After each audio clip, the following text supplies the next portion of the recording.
सोचें, दुनिया की एक अजीम तहजीब वादी सिंध अचानक जैसे गायबी हो गई। लेकिन इसके बाद क्या हुआ? अगले 1200 सालों में इस खित्ते ने हमला आवरों को देखा, नए मज़ाहिब को जन्म दिया और बरे सगीर की पहली अजीम सल्तनत को उभरते देखा। आइए देखते हैं कि ये सब कैसे हुआ। तो सबसे बड़ा सवाल यही है, आखिर वादी सिंध के लोग गए तो गए कहां? उनके शानदार शहर खंडर कैसे बन गए? ये तारीख का वो खिला था जिसने नए लोगों और नए ताकतवर नजरियात के लिए दरवाजे खोल दिए।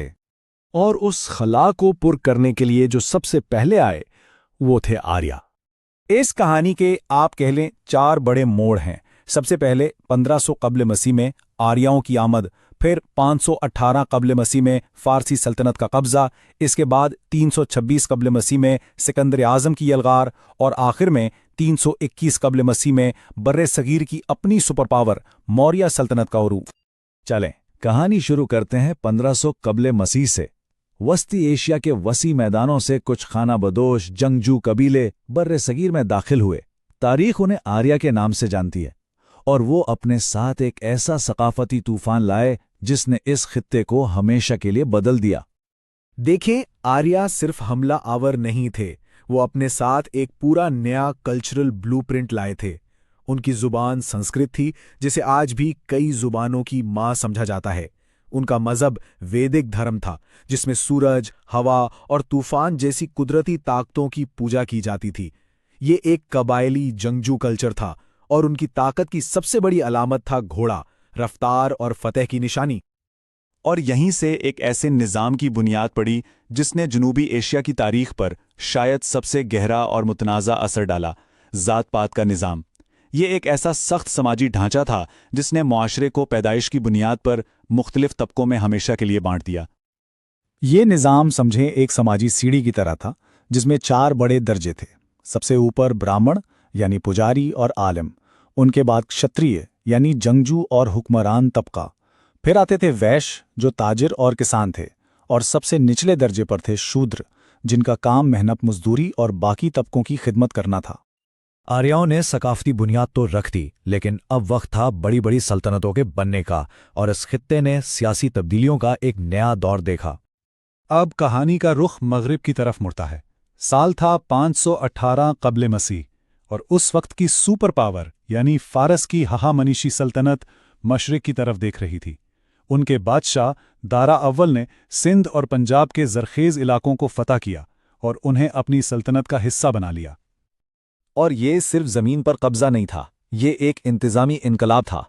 पहली बार इस खित्ते को पता चला कि एक बहुत बड़ी सल्तनत चलाई कैसे जाती है। सूबे बनाए गए जिन्हें सितरापी कहते थे, एक मुनज़्ज़म टैक्स सिस्टम लाया गया, और शाही सड़कें बनी जो तिजारत और फौज की नकलो हरकत के लिए बहुत अहम थीं। ये आने वाली सल्तनतों के लिए एक मॉडल था। लेकिन तारीख का पहिया रुकता कहाँ है? मगरिब से एक नया चैलेंजर आ रहा था। साल था 326 कब्ल मसीह, और ये वो वक्त था जब मकदूनिया का एक नौजवान बादशाह अपनी फौजें लेकर इस सरजमीन पर आ पहुंचा। उसका नाम था सिकंदर आज़म। और फिर आज के पाकिस्तान में दरियाए झेलम के किनारे तारीख की एक लेजेंडरी जंग हुई। एक तरफ था सिकंदर जो पूरी दुनिया फतह करने निकला था, और दूसरी तरफ था मकामी राजा पोरस जो अपनी सरजमीन के दिफा के लिए अपने मशहूर हाथियों की फौज लेकर खड़ा था। कहते हैं कि सिकंदर राजा पोरस की बहादुरी से इतना मुतासिर हुआ कि जीतने के बाद भी उसकी सल्तनत उसे वापस लौटा दी। लेकिन सिकंदर का अपना सफ़र यहीं तक था, और वो वापसी पर बाबल में इंतकाल कर गया। सिकंदर तो चला गया, लेकिन उसके जाने से जो एक पावर वैक्यूम या सियासी खला पैदा हुआ, उसने बर्रे सगीर की अपनी पहली सुपर पावर के लिए रास्ता बना दिया, और ये थी मौर्य सल्तनत। 321 कब्ल मसीह में एक नौजवान लीडर चंद्रगुप्त मौर्य ने इस सल्तनत की बुनियाद रखी, और ये कोई छोटी मोटी सल्तनत नहीं थी। ये पहली बार था कि बर्रे सगीर का इतना बड़ा हिस्सा एक झंडे तले मुत्तहिद हुआ था। मौर्य सल्तनत की कहानी असल में 2 अजीम बादशाहों की कहानी है। एक बानी चंद्रगुप्त मौर्य जिसने तलवार के जोर पर इस सरजमीन को जोड़ा, और दूसरा उसका पोता अशोका आज़म जिसने जंग को छोड़कर धर्म यानी अमन और अखलाकियात के फलसफे पर हुकूमत की। कलिंगा की वो तबाहकुन जंग उसने अशोका को बदल कर रख दिया। उसने तलवार हमेशा के लिए रख दी और बुद्ध मत अपना लिया। उसकी हुक्मरानी की बुनियाद 4 इनकलाबी उसूलों पर थी। बुद्ध मत को रियासती सरपरस्ती देना, अदम तशद्दुद यानी अहिंसा, तमाम इंसानों की बराबरी और एक ऐसी हुकूमत बनाना जिसका मकसद आवाम की फलाह व बहबूद हो। ये तारीख में पहली फलाही रियासत का तसव्वुर था।